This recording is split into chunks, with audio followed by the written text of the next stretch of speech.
Good morning all of you.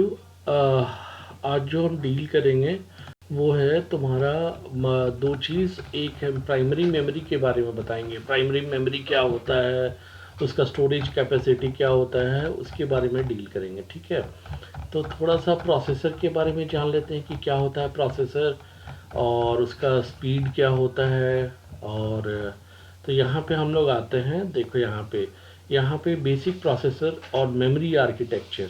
तो सबसे पहले ये क्या है, सेकेंडरी स्टोरेज ठीक है डिवाइसेस। सेकेंडरी स्टोरेज डिवाइसेस का इंटरफेस किसके साथ रहता है, ये जो है तुम्हारा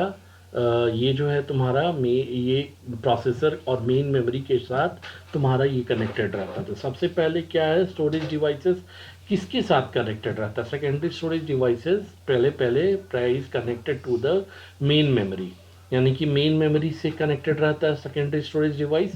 और ये जो मेन मेमोरी है ये कैश मेमोरी से कनेक्टेड रहता है। ठीक है, कनेक्टेड रहता है। और कैश मेमोरी जो है ये डायरेक्टली प्रोसेसर रजिस्टर्स के थ्रू कनेक्टेड रहता है और उसके थ्रू काम करता है। ठीक है, तो this is central processing unit और ये जो है दैट इज आईओ डिवाइसेस। ठीक है, फिर नेक्स्ट में आते हैं सेंट्रल प्रोसेसिंग यूनिट। प्रोसेसर क्या होता है, तो प्रोसेसर जो है basically we can say that it is the brain of a computer system, performs calculations and comparisons. ठीक है,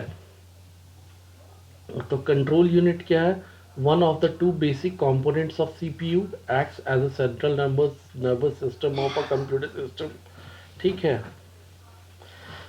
ALU क्या होता है, अरिथमेटिक एंड लॉजिक यूनिट। दो चीज रहेगा प्रोसेसर में, दो चीज, एक है कंट्रोल यूनिट और एक है तुम्हारा ALU। तो control unit is responsible to control each and every peripheral devices connected to the computer system. और अरिथमेटिक एंड लॉजिक यूनिट क्या करता है, अरिथमेटिक ऑपरेशन या फिर लॉजिक ऑपरेशन को काम करने के लिए रिस्पॉन्सिबल होता है। ये इंस्ट्रक्शन सेट के बारे में बताया हुआ, वो सब तुम लोग को नहीं जानना उतना डिटेल्स में। ठीक है, ये रजिस्टर्स, यानी कहने का मतलब है कि हमारे पास, ध्यान से समझो, वी हैव कंप्यूटर सिस्टम में 4 different types of memory. Secondary memory का इंटरफेस होता है प्राइमरी मेमोरी के साथ, प्राइमरी मेमोरी का इंटरफेस होता है कैश मेमोरी के साथ, और कैश मेमोरी का इंटरफेस होता है सीपीयू रजिस्टर्स के साथ। तो रजिस्टर्स जो है वो वैरी करता है लेंथ और इतना, जैसे तुमको बोल रहे हैं कि 64 बिट प्रोसेसर है, तो यानी कि 64 बिट यानी क्या करने का मतलब है, यानी कि एक समय में एक टाइम पे 64 बिट डेटा ट्रांसफ़र हो सकता है इनपुट आउटपुट डिवाइसेस में, और इनपुट आउटपुट डिवाइसेस में और हार्ड डिस्क में या फिर प्राइमरी मेमोरी में, यानी कि एक समय में 64। तो यानी कि वही है, तो वो रजिस्टर का साइज जो है that is the given as 64 bit या फिर 32 बिट। ठीक है, तो यहाँ पे देखो ये सब नहीं जानना तुम लोग को, एक्यूमुलेटर हम लोग को उतना डेप्थ में नहीं जाना है। प्रोसेसर स्पीड्स के बारे में जानो, तो processor speed is build in with the system clock, emits millions of regularly speed electric pulses per second. ठीक है, तो यहाँ पे जो है टाइप्स ऑफ प्रोसेसर में आते हैं, तो टाइप्स ऑफ प्रोसेसर में दो डिफरेंट टाइप्स ऑफ प्रोसेसर है, किस्क और रिस्क। ठीक है, किस्क क्या है, कॉम्प्लेक्स इंस्ट्रक्शन सेट कंप्यूटर, और रिस्क जो है रिड्यूस्ड इंस्ट्रक्शन सेट कंप्यूटर। तो कॉम्प्लेक्स इंस्ट्रक्शन सेट कहने का मतलब है large number of instruction set. ठीक है, यानी कि वेरियल length of instructions, variety of addressing modes, यानी कि लार्ज इंस्ट्रक्शन सेट। और रिड्यूस कहने का मतलब क्या है, इस लार्ज इंस्ट्रक्शन सेट में जो हम लोग बहुत सारे इंस्ट्रक्शंस यूज़ नहीं करते हैं तो उसको हम लोग रिड्यूस कर देते हैं, यानी हटा देते हैं। तो ये जो है स्मॉल इंस्ट्रक्शन सेट, यानी कि रिड्यूस्ड इंस्ट्रक्शन सेट कंप्यूटर। ठीक है, that is the difference between risk and six.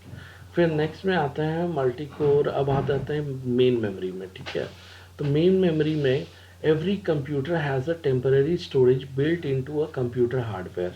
ठीक है, टेम्पररी स्टोरेज कहने का मतलब क्या है कि जब तुम्हारा पावर ऑन रहेगा तब डेटा रिसाइड करेगा, जैसे ही पावर ऑफ हो जाएगा data will get vanished. It stores instruction and data of a program mainly when the program is being executed by the CPU.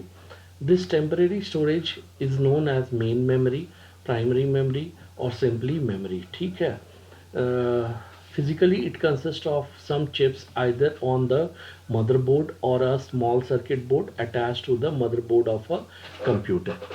It has a random access property, ठीक है। अब यहाँ पे देखो इसमें जो है storage evaluation criteria, storage capacity, large storage capacity, primary memory small होता है as compare to secondary storage, तो सेकेंडरी जो है लार्ज होता है। एसेस टाइम, ये जो है डिज़ायरेबल फास्ट एसेस टाइम, तो फास्ट एसेस टाइम किसका होता है, प्राइमरी स्टोरेज का ज़्यादा फास्ट होता है as compare to secondary storage का। Cost per bit storage, lower lower cost per bit, यानी कि ये जो है प्राइमरी स्टोरेज में हाई है और सेकेंडरी स्टोरेज में लो है, ठीक है। वोलाटाइल एंड नॉन वोलाटाइल, ठीक है। तो इसमें वोलाटाइल एंड नॉन वोलाटाइल, यानी कहने का मतलब है ये वोलाटाइल मतलब कि जैसे ही पावर ऑफ हुआ डेटा गेट्स वैनिस्ड, तो उसी को वोलाटाइल। और ये जो है नॉन वोलाटाइल, यानी कि data remains in the hard disk even if the power is get of, ठीक है। एसएस जो है ये रैंडम एसएस है, ये रैंडम एसएस है, और यह जो स्यूडो रैंडम एसएस और सीक्वेंशियल एसएस, ठीक है। अब कैसे हम लोग मेन मेमोरी में ऑर्गेनाइज करते हैं डेटा को, ठीक है। तो मेन मेमोरी में जो हम लोग ऑर्गेनाइज करते हैं इसको हम लोग जो बोलते हैं this is the memory space, और ये जो है that is the address. Address है यहाँ पे बिट 1 बिट 2 इस तरीके से हम लोग कंटेन करते हैं। वर्ड ऑफ मेमोरी, ठीक है, each word contains the same number of bits word length, ठीक है। तो ये जो है इस तरीके से। फिर नेक्स्ट में आते हैं machines having smaller word length are slower in operation than machine having a larger word length, ठीक है। machines having smaller word length are slower in operation and than machine having the larger word length, ठीक है। a write to a memory location is destructive to its previous content, ठीक है। A read for memory location is non-destructive to its previous contents, ठीक है। फिर देखो fixed word length memory, fixed word length memory में क्या आ रहा है, एड्रेस नंबर्स यहाँ पे आ रहा है 501 502 503 dot dot dot 1024, this is word है बॉम्बे दिल्ली, इस तरीके से हम लोग स्टोर करते हैं। Storage space always allocates multiple word length, ठीक है। Faster in speed calculation variable word length memory, यानी कि वेरिएबल रहता है वर्ड लेंथ इसका। Normally large scientific computer gaining speed in speed of calculation, ठीक है। वेरिएबल वर्ड लेंथ मेमोरी, तो वेरिएबल वर्ड लेंथ मेमोरी में क्या आ रहा है, this is the basically the address numbers और दिस इज मुंबई and each memory location can store only a single character, ठीक है। यानी each memory location can store only a single character, यानी कि एक लोकेशन में एक ही कैरेक्टर स्टोर होता है। Slower in speed calculation than fixed word length memory, slower ये छोटा स्पीड जो है इसका कम रहता है। Used in small business computer optimizing use storage, ठीक है। अब मेमोरी कैपेसिटी को कैसे हम लोग डिफाइन करते हैं, तो मेमोरी कैपेसिटी को हम लोग डिफाइन करते हैं बाइट्स, ठीक है। बाइट्स के बाद क्या आता है, बाइट्स के बाद किलोबाइट, तो किलोबाइट कितना होता है 2 to the power 10 बाइट्स, ठीक है। फिर मेगाबाइट आता है, मेगाबाइट्स कितना होता है 2 to the power 20 बाइट्स।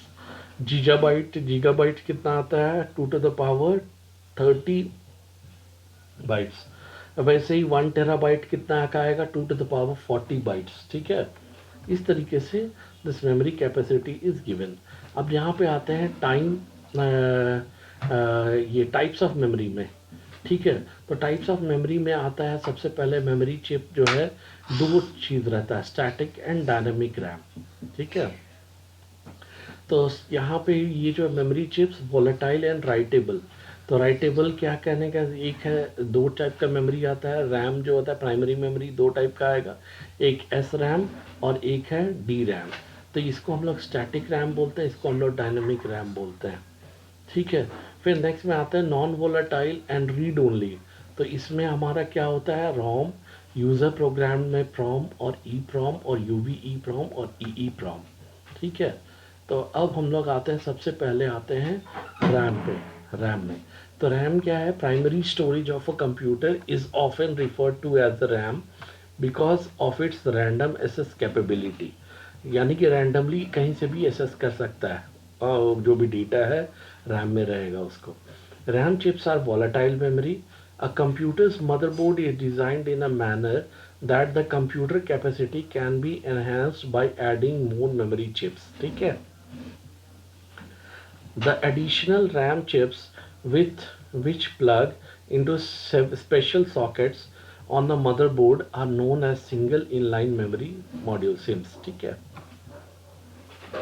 फिर रोम जो है ये क्या होता है, रोम जो है that is read only memory, यानी कि एक बार जो हम लोग डेटा रोम में राइट कर दिए वो परमानेंट हो जाता है, वो कभी इरेज नहीं होगा.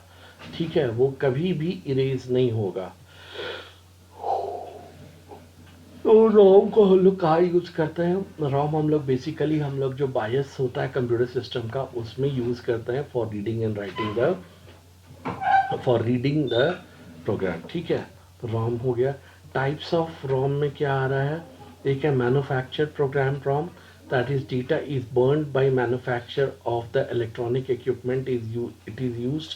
यानी मैन्युफैक्चर प्रोग्राम यानी कहने का मतलब है जो मैन्युफैक्चरर जो उसमें रोम में प्रोग्राम कर देता है, दैट इज फिर एक बार user programmable Rome.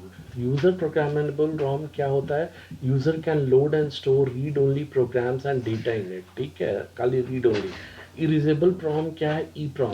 The user can erase information stored in it and the chip can be reprogrammed to store new information. ठीक है, इसको इरेजेबल ई प्रोम बोलते हैं. तो टाइप्स ऑफ रोम में क्या है, तो टाइप्स ऑफ रोम में तुम्हारा दो चीज़ है, एक है ई प्रोम और यूवी ई प्रोम. तो हम लोग क्या कहते हैं यूवी ई, तो इसमें जो है हम लोग ई प्रोम यानी कि इसमें हम लोग प्रोग्राम कर देते हैं. उसमें अगर चाहते हैं फिर से उस रोम को प्रोग्राम करना चाहें तो यू अल्ट्रा वायलेट रेज से हम लोग उस प्रोग्राम उसको डिलीट करते हैं और अल्ट्रा वायलेट लाइट्स को यूज़ करके फिर से हम लोग उसमें राइट कर देते हैं. ठीक है. Electrically erasable ROM, programmable read only memory. Electrically erasable programmable read only memory, इसमें क्या करते हैं दैट ई प्रोम में हम लोग इलेक्ट्रिकली सेटअप लेते हैं. Electrically we can erase the data with the high voltage electric pulses, उसमें डिलीट करते हैं और उसके बाद फिर से प्रोग्राम कर देते हैं. ठीक है, तो यहाँ तक तुम लोग पढ़ के रखो इस लेक्चर में, फिर इससे आगे हम लोग नेक्स्ट क्लास में डील करेंगे. ठीक है.